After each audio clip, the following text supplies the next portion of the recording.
Hello, loved ones. Thank you for joining us today. And if you're new to the channel, then welcome to the family.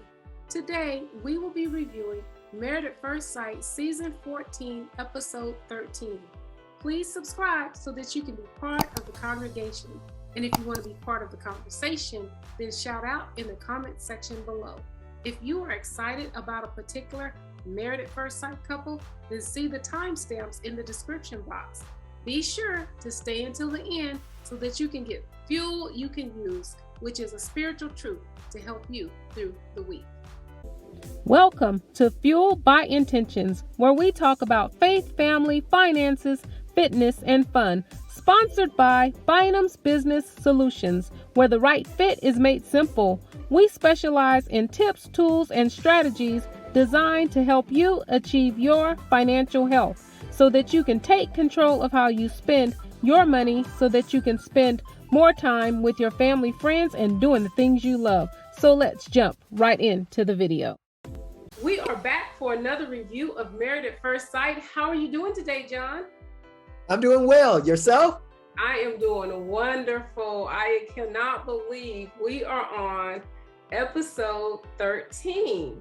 And we are just gonna move right into it, and we're gonna start like we always do, reviewing the title. The title this week was Popping the Question. Do you think that the title reflected what we saw during the episode? Well, I guess it does. You know, when I think about popping the question, what does popping the question mean? And I think popping the question meant, you know, whatever they were reluctant about talking about, now the other spouse was requested by the coaches to pop the question. Dig. Okay, let's get this stuff resolved. Start asking those questions that you've been trying to avoid. And I think in this particular case, all the couples did that. Yes, I agree with you, John. I think that this was a great episode title. I think they did a play on popping the question. When we popped the question and asked somebody to marry us, and they all were popping the questions, trying to clarify their relationship. So great job, Married at First Sight writers. You guys did a really good job this week on picking a title. All right, so we are gonna move on to our first couple, Jasmina and Michael. What did you think about this couple this week? Well, you know what? I thought it was good because they were separated by their coaches. In this particular case, Michael had an opportunity to go one-on-one with Pastor Cal, and Jasmina had that one-on-one opportunity with Dr. Pepper, and they both had an opportunity to discuss whatever issues they may have about their spouse. When Pastor Cal was talking to Michael, he asked him how everything was going. And Michael said everything was going well. He thought that they had overcome a lot of hurdles and they were moving in a positive direction. He said at first, you know, he thought that part of the problem with him and Jasmina was that he used to be doing everything out of obligation. But now that he's more comfortable with her and everything, that he does it out of feeling, because he's starting to develop feelings for Jasmina. And so Pastor Cal said, well, how's everything coming toward the romantic stage since you're building up that feeling now? And he says, well, that's pretty much on hold right now, because at first, Jasmina used to kiss him, you know, every night before they go to bed, you know, give him a peck. But they discussed it, and she said, well, she did that out of obligation because, you know, that's how she felt a wife should treat her husband. And he said, no, I don't want you to do it if it's out of obligation. And Pastor Cal said, why did you do a thing like that? Because now you're trying to, now you have to go back and jumpstart the romantic side of your relationship, and you put yourself in a hole, because at first she was at least giving you a peck, but now you got to work toward getting a peck and then move on further to a more romantic, reaching for a more romantic outcome. So, Dr. Cal told him, I said, you dug yourself into a hole, and now you got to work yourself out. So now I want you to become more romantic. He challenged Michael to become more romantic with Jasmina. Now, Jasmina with Dr. Pepper asked her how everything was going, and she said everything was going well. And Dr. Pepper asked her how was everything going in a romance side, and she said, well, she thinks that she needs to get to know Michael's past more before she can develop a romance. And I couldn't figure that out. What you mean you need to know more about his past before you can feel more comfortable being romantic around him? And then Jasmina indicated to Dr. Pepper that she doesn't have any feelings for Michael. And she said, what you mean you don't have any feelings for him? Well, when I'm around him and stuff like that, I don't feel that spark. And Dr. Pepper said, well, have you done anything to initiate the spark? Said, how are you supposed to have a spark if you haven't done anything to initiate the spark? And Jasmina said, well, sometimes they have romantic episodes, and she feels romance there, but she wants that to be all the time. And Dr. Pepper told her, wait, if you want to get to full-time romance, you got to start off with part-time. So you got to take those little small moments and take advantage of those before you can go into that big romantic outcome that you wish. So I thought Dr. Pepper gave Jasmina good advice. So that was my take on both Jasmina and Michael. Yes, I actually love this couple this week. They could be one of my favorite couples. I'm just always so tense and nervous that Jasmina is going to go back to her old self. And so I'm always nervous when I'm watching it. But the episode, I love that it started off with a cameo from Jasmina.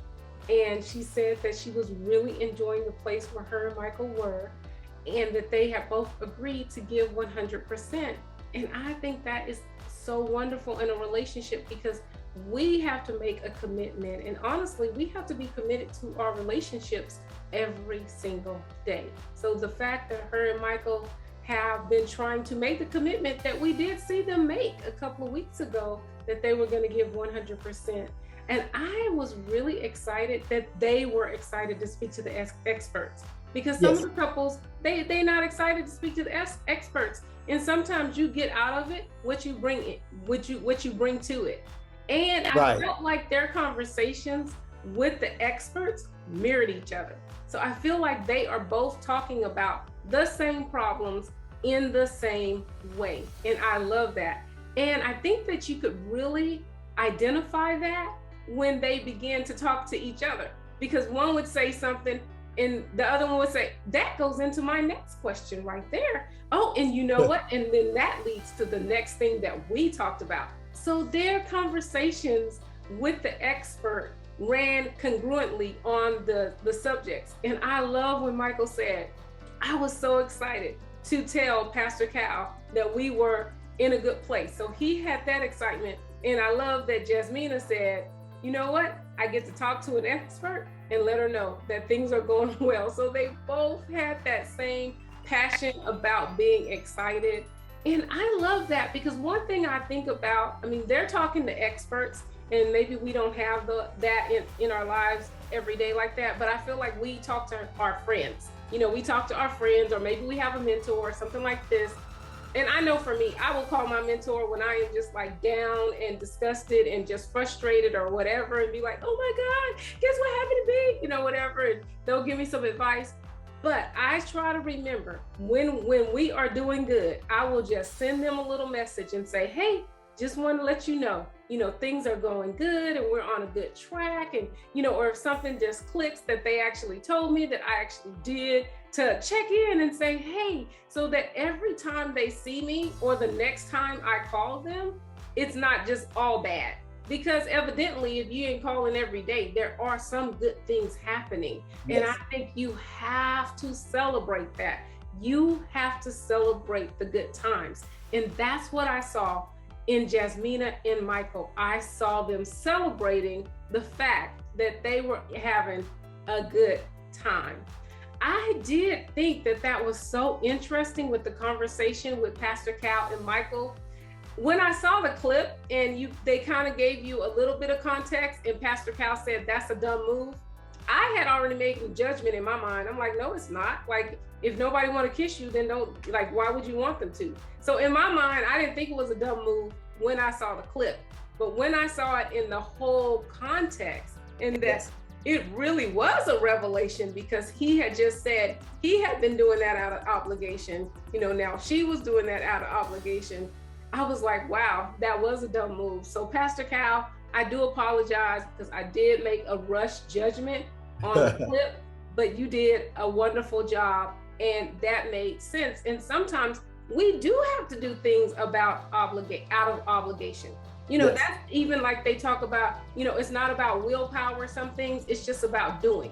And you're gonna have to do some things whether you feel like it or not. And that's just general in life. And why we don't take that same approach when we're talking about making our relationships count. So I love that. I think that that is something that we all can kind of mirror and think about within our own lives. And I did like the conversation between her and Dr. Pepper. And I love that Dr. Pepper told her she has to take advantages of those small sparks. And then that's what's gonna kind of like help you grow, which is so interesting for me, because last week when the friends were telling Michael, you need to make a move, you need to have a little touch, when his friend, when his sister, Clara, I said, no, Michael, no, you gonna catch a case. You gonna catch a case, because if you touch Jasmina in the wrong way, you gonna catch a case, because she don't go for that, and she already told you she ain't going for that. She already told you she want to lead in this area. So I think this week I agree with Pastor Cal, because they now have an opportunity to talk about it. And now when he makes those moves and those gestures, it won't be offensive to Jasmina, because they've gotten on the same page. And I think that that is going to work better with her personality than if he would have just last week took the advice and began to make little gestures towards her. So now she may not call the cops on him when he makes a move. And she may kiss him goodnight. So that is very great. And I just love the wrap-up conversation. I felt like they just kind of summarized what the experts told them. And I love when they summarize it correctly, when actually what you're hearing is actually what you heard. Because sometimes when we summarize something, it's different than like what the person says. So that was good. I really thought that Jasmina showed her competitive side, because when she was on her way to the volleyball game, she called her sister Autumn and was like, Autumn, I'm getting ready to play this game. What are some tips? And I thought she really did take her advice, because her sister said, hit the ball really hard. And I don't know, it looked like they were all hitting it really hard because they were all falling. But I thought they had like a really good, good sportsmanship, and that they were really trying. I like for people to try. So that was really, really good. And then I liked the wrap up of the conversation later, just how they were all, Jasmina and Michael just expressed where they were. I didn't think that they added anything new, just kind of filling the couples in on where they are. And what I like best about that conversation is when Dr. Pepper and Pastor Cal joined them, and Jasmina was reciting that she did not have feelings for Michael. And Dr. Pepper said, well, can I make a little adjustment? And Jasmina kind of was like, adjustment? But she was like, yeah, you know what, go ahead, you can make an adjustment. And she said, not yet. And I think that that is so important, because those little words really do make a difference. Because I felt like when she said that, although Michael didn't say anything, I thought his face, his countenance just kind of dropped. And then when Dr. Pepper offered that very small interjection, that can give a person hope, and that can give a person life. So I really did enjoy seeing this couple this week. Did you have any other comments about this couple? Yes, I thought Michael really had changed, and really when he said that he was giving 100%, I believed him, because we know from the past how guarded Michael was, and he was always working on, he even stated that he had a problem on being vulnerable. And now we actually see that Michael is more vulnerable. He's more free. He's laughing more. He's showing Jasmina the real Michael. Okay, and they have talked about some really deep issues. He's talked to her about some really deep issues. But on Jasmina's side, she says she's giving 100%, but I see her more giving 70%. I might go up to 75, but not more than that, because I still see Jasmina as guarded. Yeah, she's playful, but then you see that she's guarded because she says, I'm not ready yet for romance. Why? Well, I need to know a little bit more about Michael. I don't feel anything for him. Dr. Peppers, yeah, I don't feel anything for Michael yet. In other words, she's still guarded, and I think she's still um, looking back some of the concerns or some of the problems that they had in the past, and she hasn't basically, she said that she was going to forget about them, but I think she's still holding on to some of those past conflicts. Yeah, I think that she is guarded. And I think that the statement that she made about she gives people 100% at the beginning, but Michael has to get to know people before he opens up. I don't think that's true, because we know more about Michael than we know about her. So I don't think that she's really opened up. And if you're really that person who will open up, because I am like that, I will give people 100%, and then now you got to work your way down from that. And we are a little more free with information, because we did give you, we gave you 100 at the beginning instead of you earning it. But I don't think that she is exemplifying the personality that she said she had. And I don't know, that's why I am always kind of guarded when I watch them, because I'm like, okay, when is it going to blow up? But I think that they can make it. I think that they are they don't have any volatile parts in their relationship. And I think that is really good for success in a marriage. So yes, I guess we'll see. Amen. We will see. Well, we will move on to our next couple, Noy and Steve. What did you think about this couple this week? I find this as being like the same old, same Steve, same Noy. In the past few weeks, the thing with Steve has been Noy's social media post. And, when he asked her about, why are you taking our marriage and putting it on blast on social media? And she denies it like always. No, I wasn't talking about us. And then she puts another dig, but sometimes, whatever she posted, sometimes you do act like that. Okay. So I figured that this was another dig. I think Noy does, she talks to Steve sometimes when she wants to, and then sometimes she just feels better posting when he can't respond. So I think that she likes to do it without any response, okay, any repercussions. So that's why she goes to social media and really airs their dirty laundry, So that's really what Steve talked to Dr. Pepper about, how Noy does this. And then Noy, when she talked to Pastor Cal, she said the problem that she had with Steve was the fact that he doesn't want to work. and she says she wonders sometimes if he can even get a job. So she's still having that job.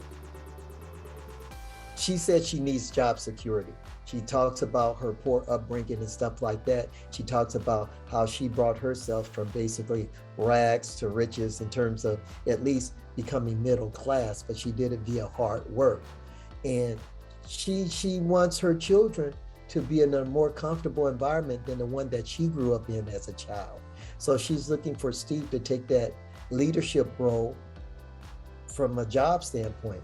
Now, Steve is an entrepreneur, so I think that if he just shows her his bank account and stuff like that, and shows her that, hey, I make more money than most people make on a job, I don't see what the big deal is. You're just not used to people making money this way. And I think that that's what he can educate Noy on, that she's a traditionalist, but most people that are millionaires are untraditional. But one thing that I did not like about Noy, is the fact when Steve talked to her about the post, which he had already discussed with Dr. Peppers, she said she didn't care how anybody felt about her post. You know, she's her own woman. She can do whatever she wants. I thought that was very disrespectful. I thought that that was very belittling, telling him that she didn't care what he thought. Noe expressed to Steve that she wanted to see a financial plan. She wanted to see a job plan. She said that she had a problem with him not having a job. And I think that that could be resolved with him just showing how much money he has in the bank and how well he does as an entrepreneur. So I think that could all be resolved. But right now, I'm starting to call Noe annoying because she's becoming annoying. Well, I will have to agree with you. I was a little annoyed by Noy this week as well. I like that her and Steve both were excited to speak to the experts, but I felt like she wasn't really being truthful. I was like, is that Alyssa? Is that Alyssa?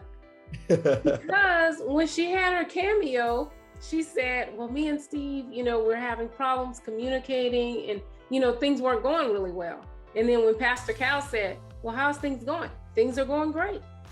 Well, no, you just said a minute ago that you guys are struggling. You guys are having communication problems.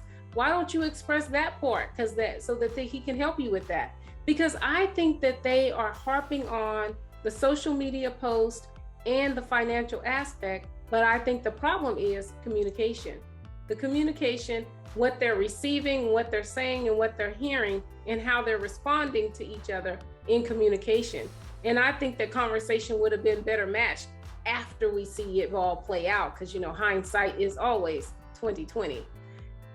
Having a discussion about each other and being able, because that is my question too. When do you bend? When do you say, oh, you know what? Okay, I'm gonna let you have your way this time, and I'm gonna let you have your way this time.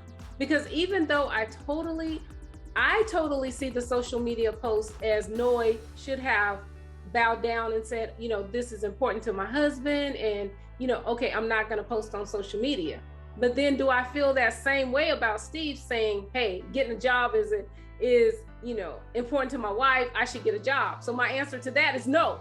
So really finding that balance in marriage as to when you should bend to the other one's ideas or wants or desires, I think that is very difficult and a very big balancing act.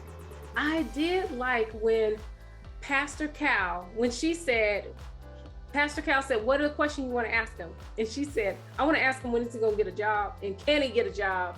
And Pastor Cal reframed the question. He said, you should ask him, how is he going to financially provide for the family and make sure you're secure? Because those are two different questions. Yes. Get the job and how are you going to provide financially for the family?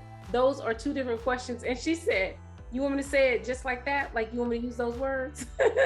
Yes, so, yes. I think that Pastor Cal was helping her have a different frame of reference and a frame of mind. And I kind of don't fault Noy because a lot of us are workers. Like we just know the 9-to-5 grind. We don't understand that there is another way out there to make money, that people who don't work a 9-to-5, they actually live and have homes and all this kind of stuff. We think though all of them are just the bums on the street because we have not experienced making money in another way. And I say we because I think it takes a different mindset. I think it's two different people, entrepreneurs and individuals who work 9-to-5 jobs.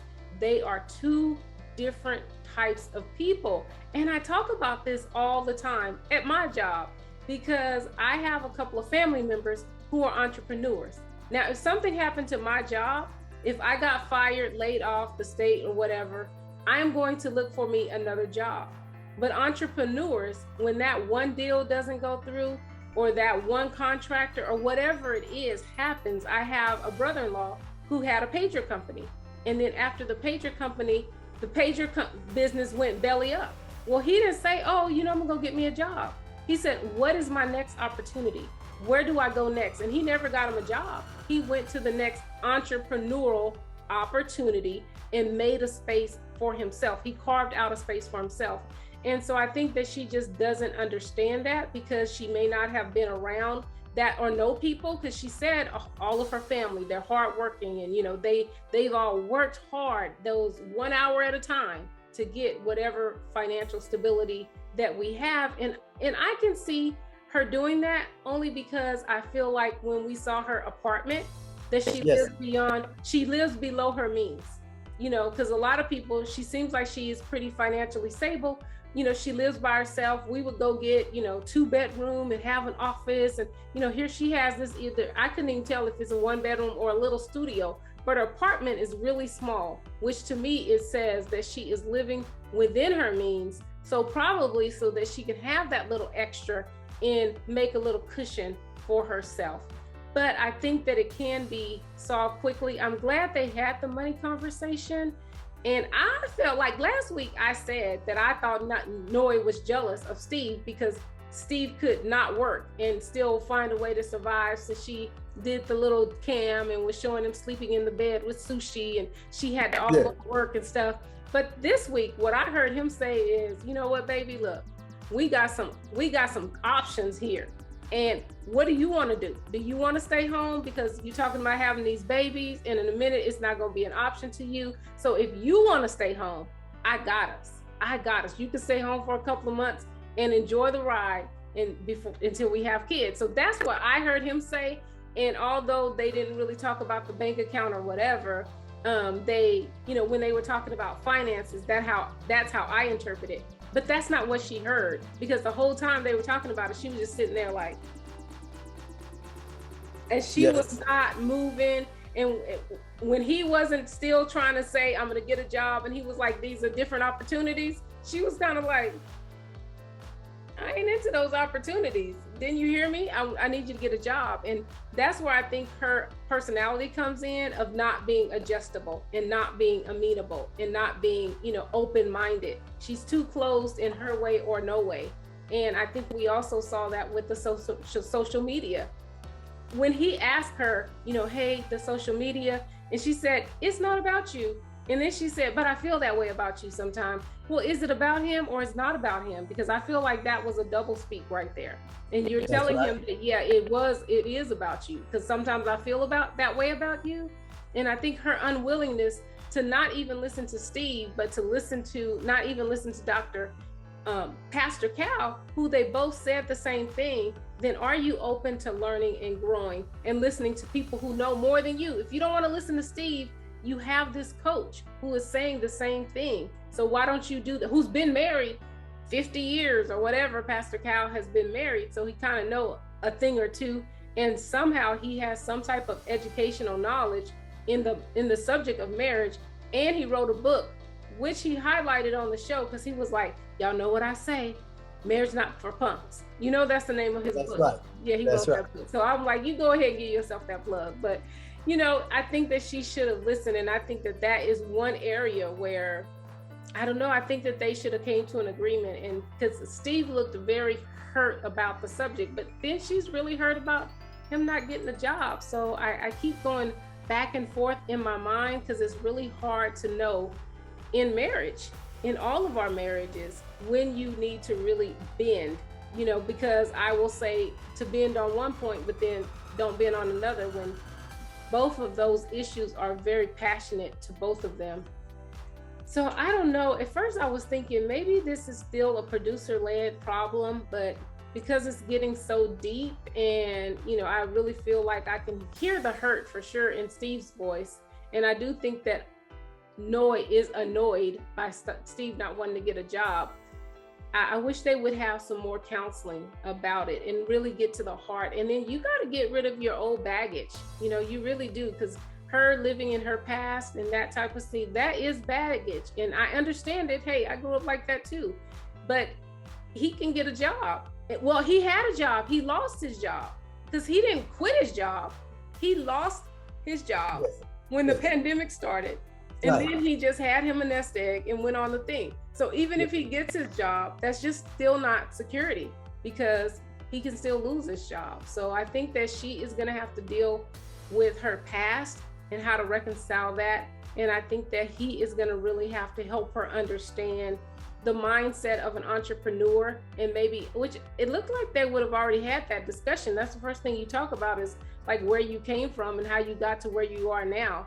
So I don't know, that's why I think that maybe the producers, because I can't imagine them not talking about their past lives and history when the cameras are not there. Like, you love to meet new people, and that's why, because we love to share all of our stories of who we are and how we got to where we are now. And so I don't know what I think about this couple. I was really rooting for them, but I don't know. Sometimes I'm just like, Steve, you need to get out, because you need to go be with somebody who can understand who you are and who wants to at least hear your ideas and yield to the things that are really hurting to you. But then I don't feel that way about Noe, so now I feel like a hypocrite. I think that the problem with Noe is Steve. Steve hasn't put his foot down. See, if Steve would put his foot down and show Noe who the man really is in terms of this relationship, Noe would either come to the program or she leave, because if he's an entrepreneur, which he is, okay, and he says, hey, I make way more money than you, and you've been working all this time, and you're asking me to get a job. Maybe you should try to be doing what I'm doing, okay? And get her head on right. Now, if anyone can take care of our family right now, based on our bank accounts, I can. So he just needs to become a stronger person and let her know who the man really is, and how this man is operating, and how I'm going to operate in terms of leading our family. Our family is going to be financially secure, okay? Based on a plan that I already have, based on the things that I've already done, and based on the things that I can do, okay? And when he shows that, I think Noe will back off and make a decision whether she wants to stay with someone like that or whether she wants to go somewhere else. But he doesn't have to accept her. He has to get her to see that, hey, this isn't about finance, because I can provide financial resources for our family. This is about you not understanding what entrepreneurs do. It was interesting that Noe had to miss the volleyball game, but I was wondering why Steve rode by himself, since they all stay in the same building, when a couple of the other couples kind of coupled up and went together. So, but and I thought that he missed out because the experts didn't really follow up on their information for him, because his spouse wasn't there. So they just kind of left him kind of hanging and didn't say anything. So I would have really liked to hear what the experts would have said when Noe announced that she was not going to stop posting on social media. Well, John had a little technical difficulty. Therefore, we're going to have to finish out our two remaining couples alone. So let's go to KATINA and Olajawon. We see them starting off in the grocery store, which I thought was great, because since we know that this is something that's very dear to Olajawon, I think that he should go to the grocery store with KATINA so that they can get on the same page. I like the little banter back and forth about having a cooking challenge, and I really did understand when Olajawon was talking about how to make the meat, and KATINA said that she would put barbecue sauce on it, but he didn't hear it. And that's why I would love a playback in some of those arguments where you're like, you didn't say it, or you did. But he actually left that alone. I do still think that he treats KATINA like a kid who's like, well, I need to be with her because she'll just get things that I don't like. Well, just tell her what you like, and she'll be able to get it. But in spite of that comment that I did not think was appropriate, I did like that they were shopping together, and that he seems like he is being more of a team player when it relates to cooking. Although in his cameo, he did say, I like my wife to cook, and I'm glad that she's interested, and, I'll take care of the household. And I do like that, because at least he sees that there is a balance, that the man's role is to take care of the household, and the woman's role is to take care of the house, which is, I feel that's how he's thinking about it.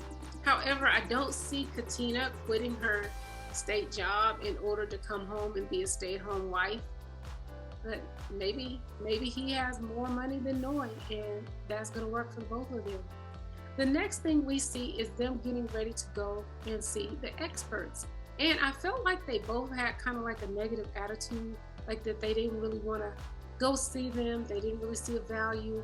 And I understand that Katina's personality is really more reserved. So more for her, maybe it's because she did not want to be answering questions. But I think that they should be excited about the help. So I did not like that they were not really excited to go speak to the experts. We see Katina, and she talks to Pastor Cal, and she says that the relationship is going great. And she really doesn't mention any of the problems that we see in the relationship. They did, again, revisit the app situation. And I feel like nobody really held Olajawon accountable to that. And they just kind of they resolved it and they just kind of let it skirt over, but really didn't give her some advice as to how to handle the situation when he is talking to her demeaningly, in my opinion, as Dr. Pepper said. And I think that they could have given her a little more help in what things that she can do when she's in that situation and he is being a little unreasonable. So I didn't like that. I didn't really feel like she got any valuable information that she could take with her. And without saying it, I thought that Pastor Cal was trying to give her a little advice when he said that both of your voices need to be heard. But I felt like he was kind of skirting around the issue and didn't say it directly, like we see that Olajawon's voice is heard way more than Katina. And then I thought that they harped too long on the sexual intimacy and what that meant and how they could do it. But I really don't see that that's an issue. 8 weeks is not a long time to go without consummating your relationship with someone that you just saw. So I really did not like that. We then see Olajawon talking to Dr. Peppers, or is it Pepper? Because he said Dr. Peppers. Like, first get her name right. It's Dr. Pepper. And I thought that he was totally rude. He missed the point, but that's Olajawon. We saw that is literally who he is. And he doesn't even have any respect for Dr. Pepper in her position. I was really impressed with her because I felt like she diffused the situation a couple of times. When she was talking to him by himself, and he was like, well, Katina, if she wants to say no on decision day, then where are you getting your information? I felt that his tone was disrespectful, even to Dr. Pepper. I guess he talks to everybody that way. It's not only Katina. And I felt like she didn't put him in his place at that point either. But I think that she didn't because she did not want to escalate the situation.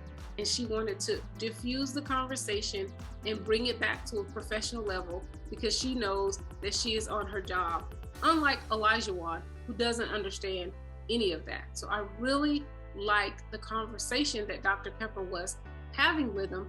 But then we saw the regular Olajawon. He is able to say, I wasn't going about it right.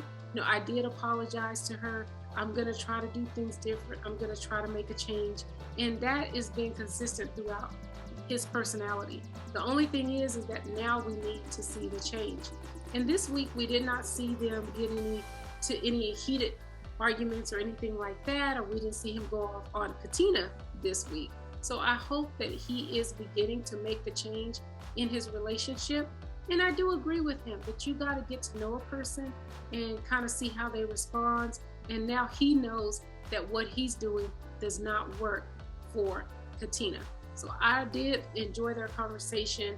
I thought that Dr. Pepper did a really good job to diffuse it and bring it back to a professional status.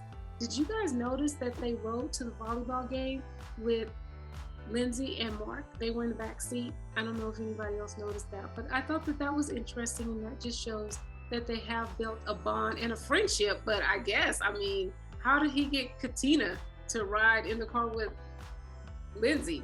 So that's kind of weird since we know they don't get along, but it didn't seem like they were interacting. But I felt like LINDSEY wanted to make sure that we knew that they were in the car. So I'm glad that KATINA can set aside her differences with different people and just come together in a manner that is peaceful. So I was really glad to see them go together. At the volleyball game, oh my God, they were all terrible, but I did like that Olajawon was trying to help KATINA and give her little pointers, and this is how you do it. And I like that everybody was a good sport on the losing team. It didn't look like anybody, threw the ball in or anything like that. So I love a good competition, and when you lose, you gotta lose like you win. And when Olajawon was describing him and Dr. Pepper's conversation, I felt like he was putting 20 on 10. He was just like, I didn't feel like it was that anime, and I told her, and I felt like he was putting a 20 on 10. And when she went out there, I thought that she was going to knock him down 2 sides. But of course, she did not. She took the high road and again diffused the situation. When he said that, him and his wife, he doesn't belittle his wife, and KATINA agrees with him, he said, and she was doing just what she's doing right now. That's what she's doing, just what she's doing right now. And what KATINA was doing at that moment was, so honestly, I think that she didn't say anything, she wasn't saying yes, she wasn't shaking her head no. She was just sitting there listening, which she does most of the time. I don't think she said anything, even when Pastor Cal and Dr. Pepper were sitting there with them on the beach, because I don't think she likes conflict, and I think that she wants to present herself in the best light as she can while she's on this show. So I don't think that that is her agreeing. If she just sat there and didn't say anything, she just didn't want to make an issue out of it. And I totally agree with Pastor Cal when he said that KATINA looks for resolution. She is always trying to resolve the situation. When you don't like conflict, you do look for resolution. And it is really a good thing that KATINA was matched with Olajawon, because I don't think many people could really handle that particular personality like that. So the fact that KATINA does look for resolution and she is trying to be in it, then that's great. But Olajawon, of course, like he always does, he says things that don't even matter. When he said, well, I'm not in love with her, that didn't even go with the sentence. And you can tell that KATINA's countenance just changed. Even though she didn't say anything, it changed, So I was really glad that Dr. Pepper, they, revisited that and was saying what love is and how it's not a feeling and it's commitment. And I think they did that in order to boost her spirit, because I do think that she wants her marriage to work and she wants to be with Olajawon, and she's going to do all she can in order to make the relationship work. One thing that KATINA said to Pastor Cal that I thought was really telling about her personality is she said that she's used to relationships just ending for any reason. So I think that she is kind of holding herself back and being reserved because she thinks that this relationship is going to end. And I think that because of the different things that Olajawon says, like, I'm not in love with her, that gives her that reassurance within herself that her reservation is warranted and that she should continue to be reserved, because he has these little digs that he does every now and then to let her know in her mind that this is not a sure thing and it could end at any time. But we'll see. I don't know. I think that they are going to say yes on decision day, but I don't know if they should or not, because KATINA does need to find her voice, or Olajawon needs to show us that he can actually change. Now we will move on to LINDSEY and Mark. The scene opens with Mark on the cameo telling us that it has been a hard week for both of them. Then we see him and LINDSEY continuing the argument from the night before. Or maybe I should say we see LINDSEY continuing the argument, and he lets us know that she can't let it go. And she says that, she wants consistency and she wants love and she wants this and she wants that. and all the things that she keeps repeating, which evidently those things are very, very important to her. And then we see Mark trying to diffuse the situation, saying, hey, this is what I could do moving forward. But of course, she can't let that go. She just has to interject it, but you haven't, you're negative. And I love that he just kind of stops and says, I think what you're saying is negative right now. But my thing is for all of us, who goes first? Because I understand these arguments really do happen in marriage, because Lindsey wants him to be consistent and wants him to be loving and all of these things. And he wants her to be less volatile in her communication style. So who goes first? Who goes first? I think that is the thing in most of our relationships, is who goes first? Who is going to yield to that other person? And I feel like our baggage and our backgrounds, that's where we clash. And that's what I see for Lindsey and Mark, because her background of trauma, because when she was talking to Dr. Pepper, I was like, it is not even about, this issue is not even about her and Mark.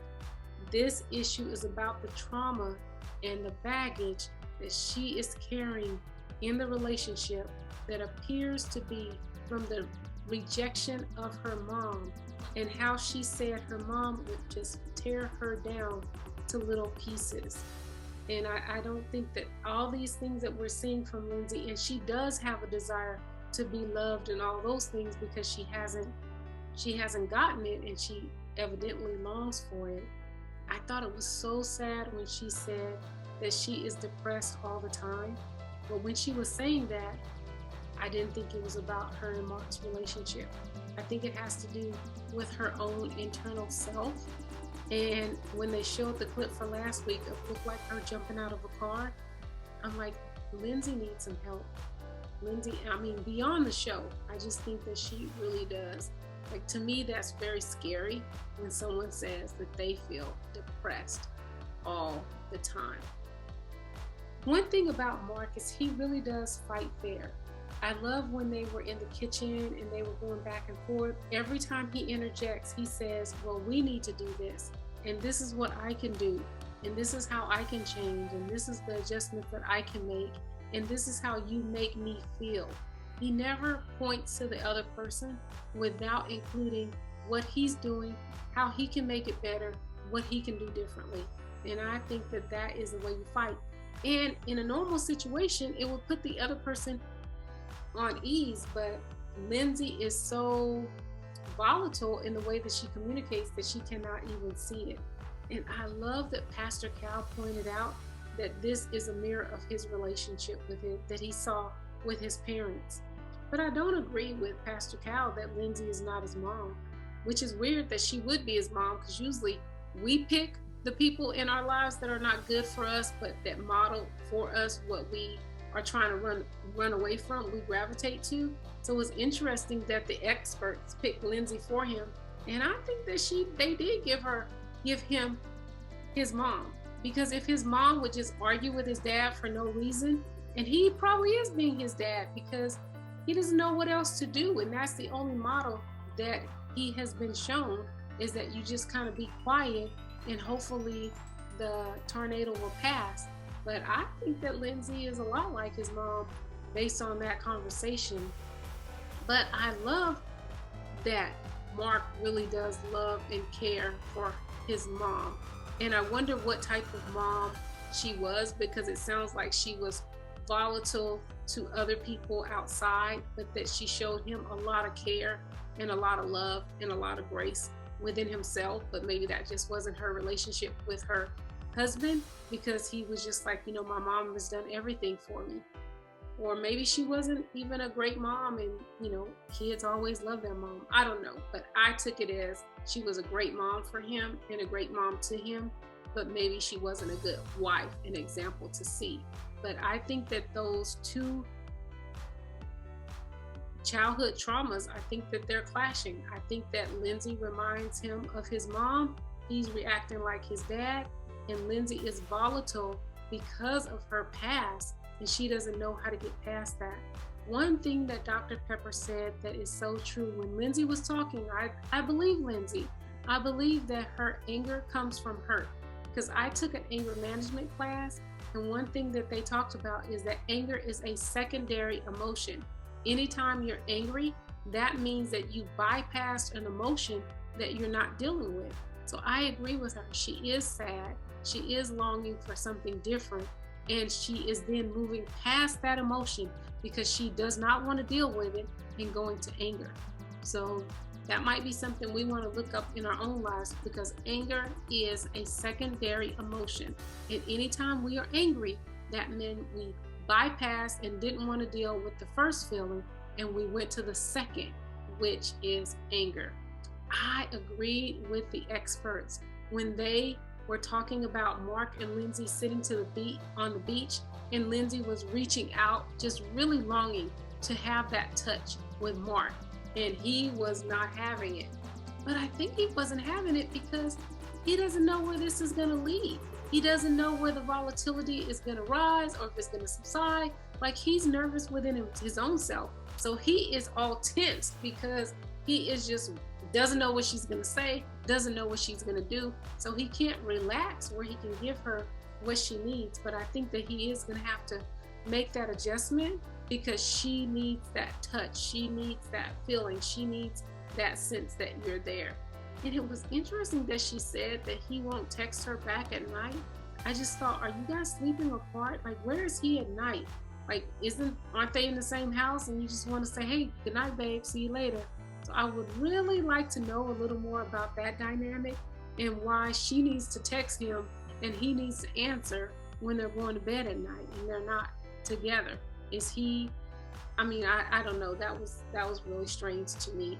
But I don't know. I think they are going to say yes on decision day, because I think that they both, they have feelings for each other. They want to make it work. And I think they're going to say yes because they do understand that the other person does have some childhood trauma that is affecting their relationship. But I think that if they are going to make it long term, then they are going to have to seek some counseling or something to help them both through the childhood trauma, so that they can learn to interact as a couple and a unit together to have a successful marriage. But I think that this is what we're going to see until the end. And on next week's episode, when it looks like Lindsey is going to jump out the car, I hope she did. I don't even know what that's about. That looks very scary because it looks like the car is moving. So, but I'm not surprised, because I think that that's volatile Lindsey. And I'm still not sure if she's acting for the camera or if this is who she is. So let me know. Let me know in the comment section, what do you think about Mark and Lindsey? And what do you think about her childhood trauma? And what do you think about her saying that she is sad all the time? Do you think that that's serious enough where she needs to go get some help? I think the people on the show need to help her, because what if something really happened during filming? You hear all the time about people be feeling sad all the time, and then something happens, they do something to themselves that they can't come back from. So I really hope that she gets the help that she needs. That's how I interpret it, that she needed some help. Yes, on decision day predictions, I am gonna say yes for all 4 couples. I think they're gonna say yes. I'm still a little scared about Jasmina and Michael, because I don't know, Jasmina, she doesn't seem like she's really opening up to me, and feels like she may be just going through the motions, and she's going to end up saying no on decision day. But I'm going to give them a yes for now. So all 4 couples, yes on decision day. Now it's time for Fuel You Can Use, which is our spiritual truth to get us through the week. Our spiritual truth for today is inspired by Lindsey. One of the saddest moments in this episode for me was when Lindsey said that she feels sad all the time. And our scripture for today will be Psalms 34, 17 and 18. When the righteous cry for help, the Lord hears and delivers them out of their troubles. The Lord is near to the brokenhearted and saves the crushed in spirit. And I just want to say that if you have a feeling of utter sadness for long periods of time, please let someone know. We do want to study our Bible. We want to read the Word. We want to get encouragement from God's Word. but also seek help. Go to a friend, go to a loved one, and then go to a doctor to get professional help. You can watch my video on grief, which also talks about things that we can do when we have utter sadness. But I encourage you to pray, ask the Lord for deliverance, ask Him to lead and guide you, and get help. We are not meant to live in a state of constant distress and sadness. We want to have joy and joy everlasting in Christ. Please, if you are utterly sad for long periods of time, reach out and get help. Well, that puts another episode in the books. What did you guys think? What do you think about Jasmina and Michael? Do you think that she's really not being authentic? Do you think that Noah and Steve will be able to overcome their financial issues and get to that baby making they need to get to if they're going to have it in a year? What do you think about Olajawon calling Dr. Pepper Dr. Peppers? And what do you think about LINDSEY and Mark? Will he be able to help her overcome her utter sadness? Well, let us know what you think by shouting out in the comments below. Thank you for watching. Please like, comment, and subscribe. And remember, live with intention.